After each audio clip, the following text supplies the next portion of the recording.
Patrick, e outra coisa, antes de falar do Patrick, a autoridade também, no conceito, acho que mais teórico da palavra, é uma questão de hierarquia.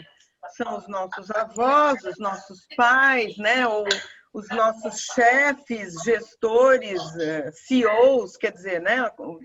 Ambientes de trabalho, tem uma hierarquia, né? No voluntariado, a gente tem as coordenadoras, as diretoras, quer dizer, tem uma autoridade hierárquica natural, né? Sim.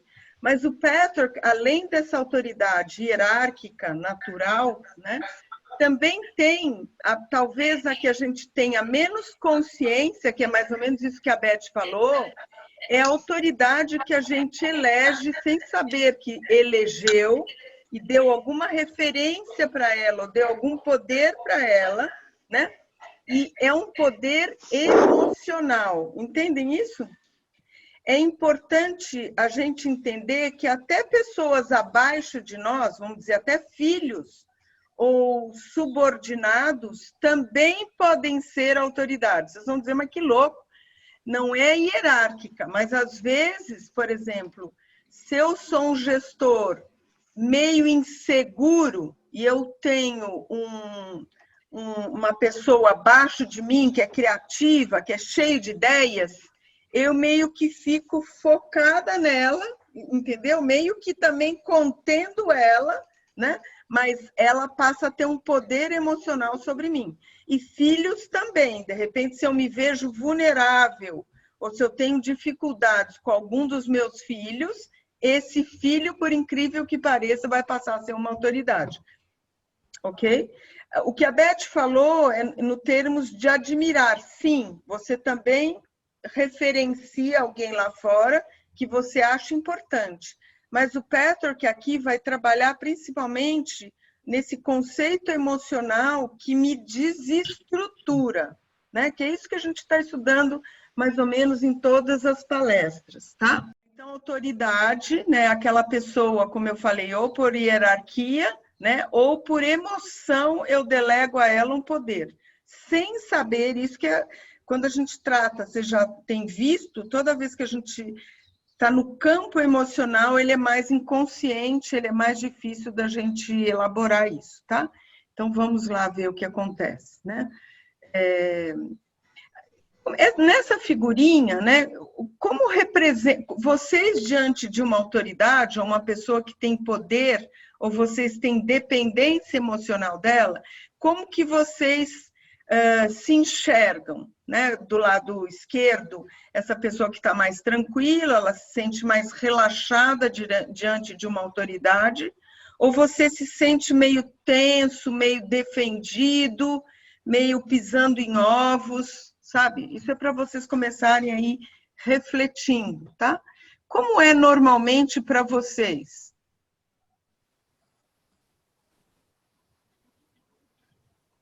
Pisando em ovos, né? Pisando em ovos. Ok, então vamos olhar para isso. Eu até vou, eu não fico muda e calada, porque Sim. eu acho que assim, tem pessoas que diante da autoridade trava, né? Exatamente. Eu até falo, mas pisando em ovos. Perfeito, ótimo. Então, só para a gente entender que tem autoridades, não são todas assim, tá, gente? Tem algumas autoridades que a gente fica mais relaxado, né? E a gente já tem estudado que nessas horas que a gente se vê ou se sente relaxado, a gente está na nossa inteireza, a gente está na nossa parte mais adulta, a nossa parte que não teme, não precisa do outro, não dá poder para o outro, mesmo que ele seja acima de mim, eu não me defendo dele, eu estou bem com ele, né? Mas também tem autoridades na nossa vida que a gente parece estar sempre em estado de guarda, a gente parece estar sempre esperando alguma coisa. Aqui é onde a gente precisa ver, tá?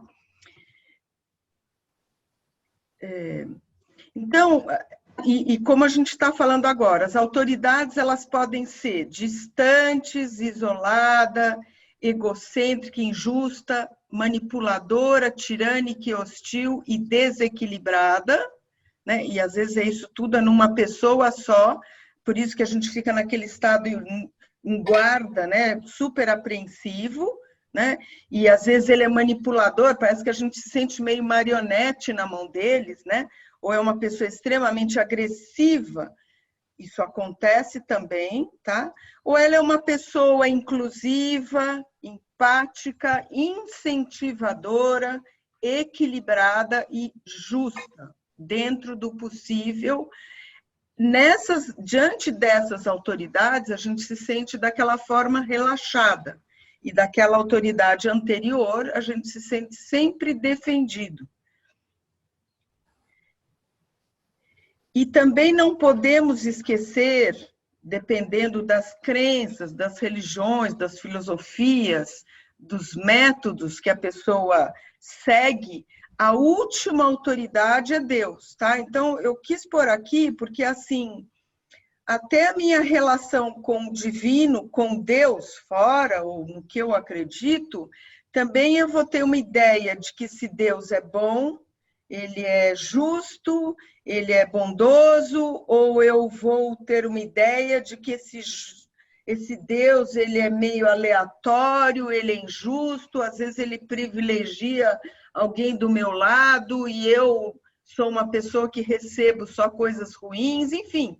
A gente vai ver que quando nós estamos falando desse assunto, é importante vocês também estenderem esse conceito até a figura divina, que seria, teoricamente, a última instância, né? Seria a última autoridade na nossa vida. Agora nós vamos fazer um parênteses e voltar como que foi formado essa nossa postura frente a uma autoridade, como que ela se formou. Então, começa lá atrás, na nossa infância, né? Na nossa infância, na realidade, toda autoridade, toda não, mas a autoridade a quem eu me vinculado, às vezes a gente se vinculava mais à mãe, às vezes a gente se referenciava mais no pai, né? Mas a autoridade é o primeiro conflito que a criança começa a sentir, né? Essa autoridade, ela nega, às vezes, à criança, a nós, a satisfação de desejos. Então, aqui eu pus umas figurinhas, né? A criancinha está com febre, ou está com catapora, alguma doencinha contagiosa, as outras crianças estão brincando lá no jardim, e o pai diz para ela, não, você não pode brincar com as outras crianças, não pode descer lá no térreo, ou qualquer coisa, e a criança, ela não entende, ela entende que esse pai está sendo hostil, ele está sendo punitivo, e por mais que ele esteja usando de uma forma amorosa, com sabedoria, porque eu não vou deixar minha criança... Estou pegando catapora porque é uma doença contagiosa, mas ela não está bem e ela não pode ir lá contaminar as outras crianças. Então, a criança não quer saber. Meu pai começa a ser uma pessoa hostil porque ele vai me falar não. Ele me nega a satisfação, ele me nega os meus desejos, as minhas necessidades. Ou mesmo essa menininha que está indo para a escola e de repente está chovendo e ela vai pular nessa poça de água, vai ficar imunda de água de chuva, vai indo para a escola e a mãe fala, não faça isso. E a criança, ai, que mamãe chata, horrorosa, ela vai me negar sempre. Então, é aí que vão formando esses nossas reações à autoridades. Começa tudo lá na infância. Então, hoje nós somos adultos, né? E a gente continua a reagir, né, a essa autoridade. Não mais a autoridade parental, mas as autoridades que eu elegi lá fora. Então, o Petro vai dizer que a gente vai reagir à autoridade de duas maneiras. Ou a gente se alia e se submete à autoridade, né? Ou a gente vai se rebelar contra a autoridade. Vou fazer tudo ao contrário. A autoridade vai falar, olha, que tal se a gente escolher a opção A? Daí, como você é um rebelde, você nem elaborou, você nem pensou se a opção A era legal, você vai lá e fala, não, eu quero o J. Daí a autoridade vai falar, não, então vamos tentar o S, a opção S. Não, quer dizer, você está sempre em reação emocional, você você não se dá a liberdade de olhar ou de pesquisar, ou de investigar se essa autoridade ela está, né, ela tá dizendo alguma coisa que pode ser boa ou não. Você está simplesmente em reação emocional.